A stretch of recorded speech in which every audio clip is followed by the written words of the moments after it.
Hey, what's up? This is Adam from Fat MMA. This is episode 2. You notice that there's only 2 of us here tonight. Myself, Adam, and my friend James. Brett couldn't be here tonight. He had a prior engagement. Brett, wherever you are, we hope you're having fun. And hope you enjoy the fights this weekend, buddy. We'll see you when you get back next week. Let's talk about some UFC Fight Night, my friend. All right. This Saturday, as you know, is a corporate holiday. It's Valentine's Day. It's where you get suckered in to buy chocolate, flowers, take them out for dinner. Ladies, if you're a good girl, you'll let your man sit and watch the fights for a couple hours, and then maybe you'll have a little fun afterwards. But I can't promise anything. We've got a good fight card for up-and-comers. A lot of you newcomers to the fight game might not know these fighters. But these are strong up-and-comers in the UFC. And it's going to be one of the better cards this month, because February is a stack card. As you know, next weekend we'll be talking about Frank Mir and Bigfoot Silva. Looking forward to that fight too. Teamer. But tonight, let's talk about UFC Fight Night in Broomfield, Colorado.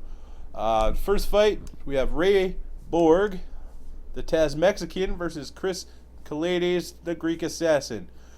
Ray Borg is sporting a 7-1 record, whereas Kalades is sporting an 8-1 record. Ray Borg has a tendency to like to finish his fights by submission, whereas the Greek Assassin is more well-rounded. This is going to be a fight where obviously the winner is going to have a shorter route to the title, whereas the loser is going to have to fight a little harder. In the flyweight division, there's not a lot of talent yet. It's a newer division, so there is a lot of up-and-comer fights. Look for this fight to start off the main card with a bang. Is it going to end? I don't think so. I don't think it will. I think it's going to go all 3 rounds, but I look for Borg to get the nod. It's going to be a big step forward for the Taz Mexican. James, what do you think? You know what? I think I'm going to have to agree with you. I really can't disagree with this at all. I think Ray Borg is going to take it with a good old UNAM. Although I don't think it's going to be a boring fight. I think that it's going to be more on who has a bigger heart, who can dig a little bit deeper to grab that little bit of energy to solidify the third round. So my final decision is going to be Ray Borg, round 3, and props to his last name. Sounds like my idol, Ray Borg. Yeah, number 77. Kind of sounds like him. So with our next fight here, we're actually going to be switching to Michael Prazeres versus Kevin Lee. This is another one of those fights where they're both well-rounded. It's going to be another 3-rounder, I believe. And I think Michael is going to take it. Again, UNAM. I really don't see anyone finishing here. What are your thoughts on this, Adam? Well, as you know, both fighters are fighting in probably one of the deepest divisions in the UFC. They're fighting at lightweight. Prazeres has a little more experience in the pro. He's 18-1, where Kevin Lee is 9-1. But I will agree with you. Lee's got a 3-inch reach advantage. Is that going to help him? No, I think his athleticism will help. Like you said, they're both well-rounded. Both have a tendency to drag the fights out and make their opponent seem be on the losing side of things. And I'm gonna agree with you. I think the Motown Phenom is gonna win this fight by unanimous decision. It's gonna be more of a grinding fight. It's gonna be boring to all you guys out there that just look for the knockouts and the submissions. The power, like the striking, I'd give a little advantage to Prazeres just because of his experience.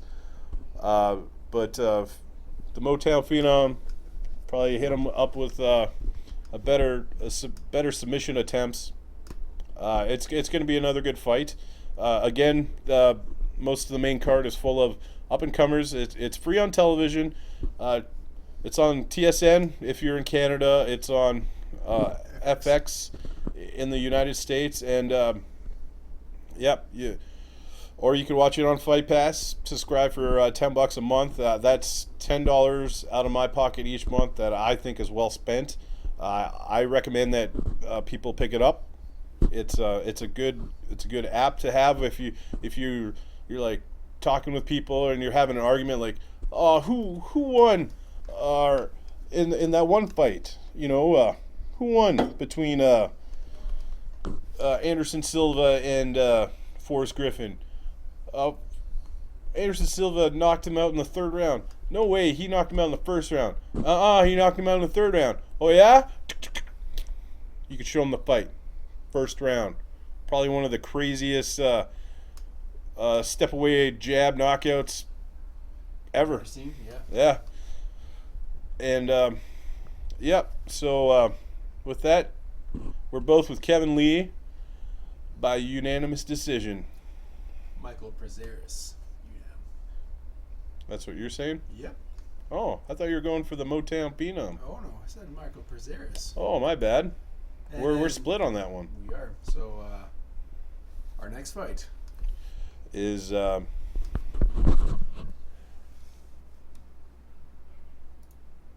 Dan Kelly versus Patrick Walsh. Dan Kelly is undefeated. He's sporting an 8-0 record, whereas Patrick Walsh sporting a 5-2. Dan Kelly has a tendency to finish his fights by submission, whereas Patrick Walsh has a tendency to either finish it but by strikes or take it to the decision. I see this fight as Dan Kelly continuing to be undefeated, working his way up the ladder of the 185 division. I think he'll probably just utilize some great takedowns. If he gets caught early, he'll probably pull him in and catch Patrick Walsh being overzealous and submit him. It's going to be one of those. This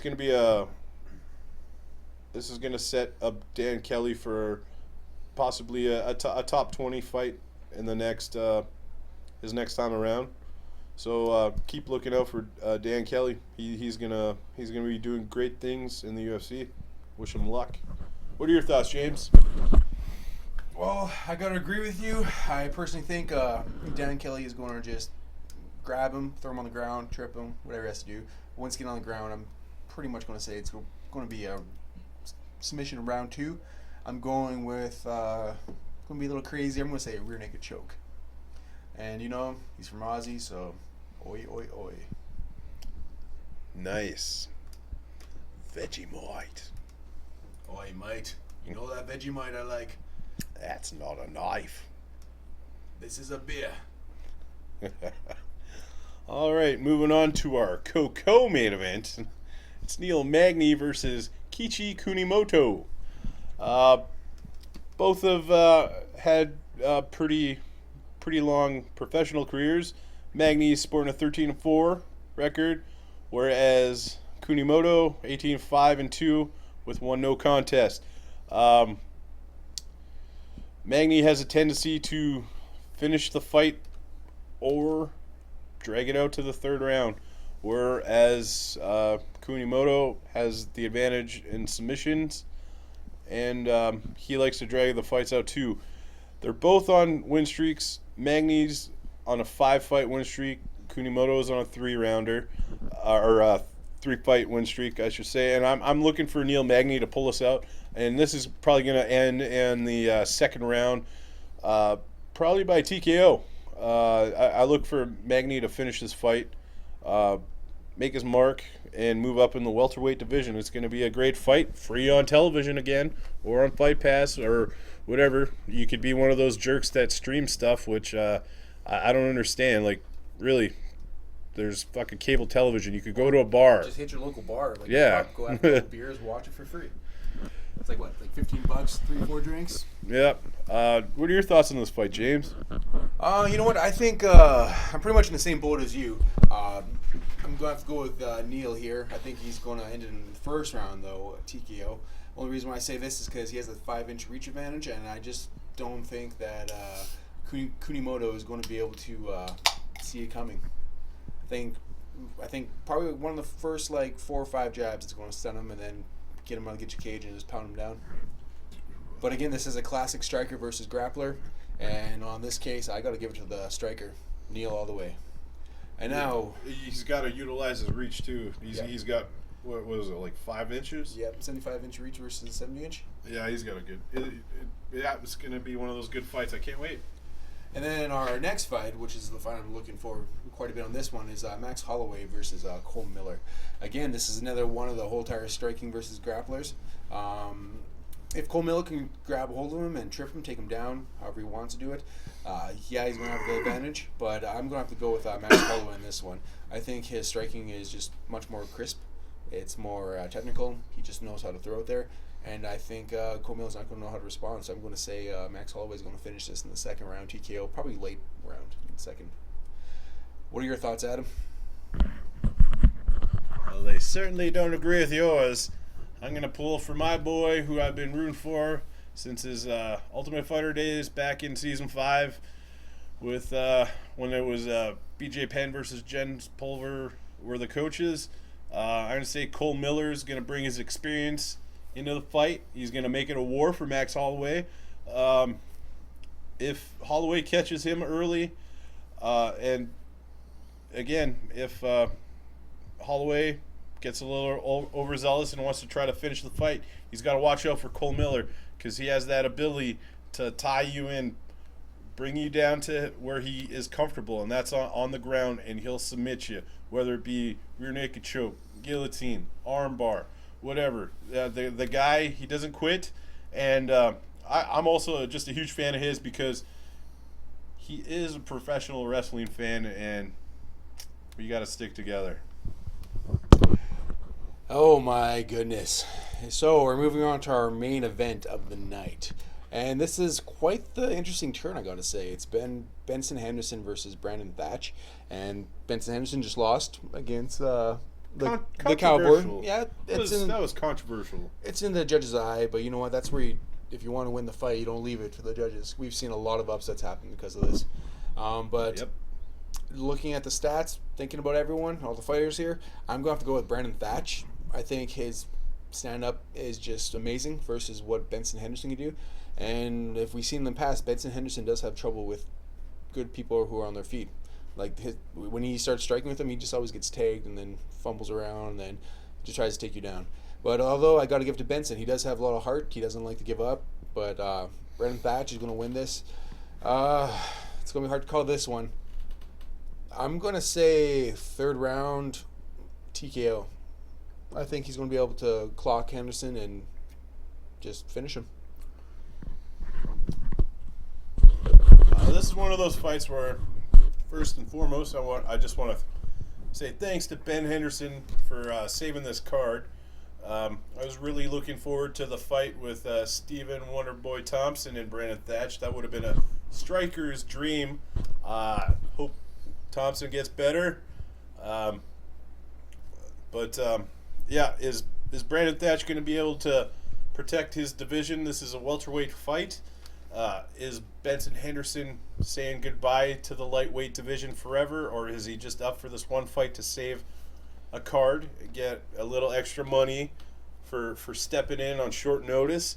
I think it's a free test for him because if he loses, he has nothing to really lose on. Yeah, it was pretty much with the fight with Cowboy. Really, Cowboy should have lost the fight against Ben Henderson.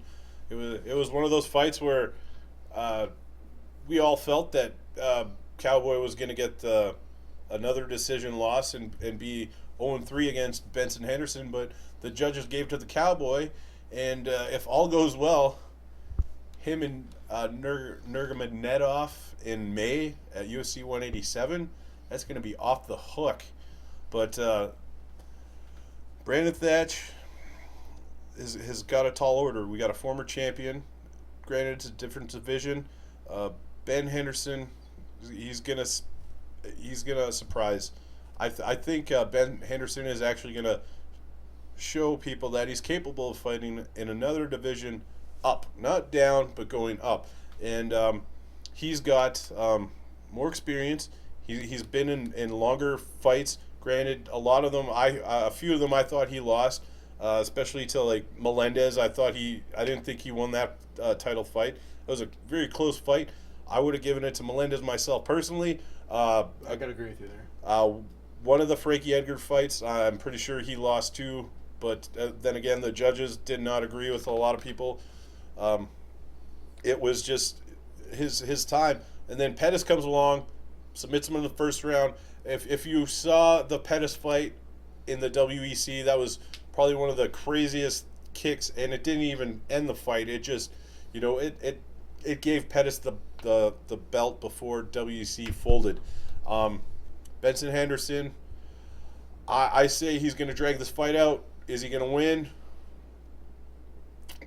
He has the potential to, but I don't think he will pull it off. He'll make it a war for Brandon Thatch, but Brandon Thatch is going to get gut check time. Is he ready to step up and show that he's a contender at 170? Possibly fighting a top 15 opponent after this, or top 20. We'll see. It's going to be a fight to remember. If you guys get a chance to watch it Saturday night, do so. Yet again, free. Pay your goddamn cable bill and it's free.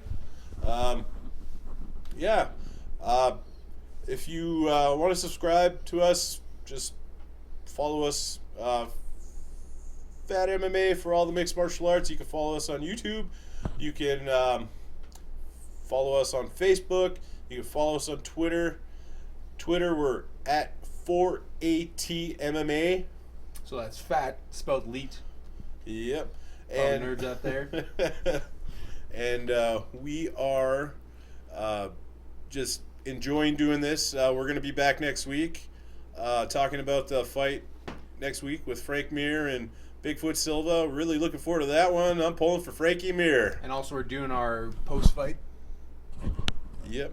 We'll be doing the post-fight next week. This week we probably won't be doing one because we have prior engagements to partake in because it's Valentine's Day. But we will be up again next week, and we'll do a post-show. We probably will have 3 of us, hopefully next week. And, you could follow this. We're also going to do one on Bellator, so check that one out too. This is Adam from Fat MMA saying, later, suckers. See you guys. Have a good night.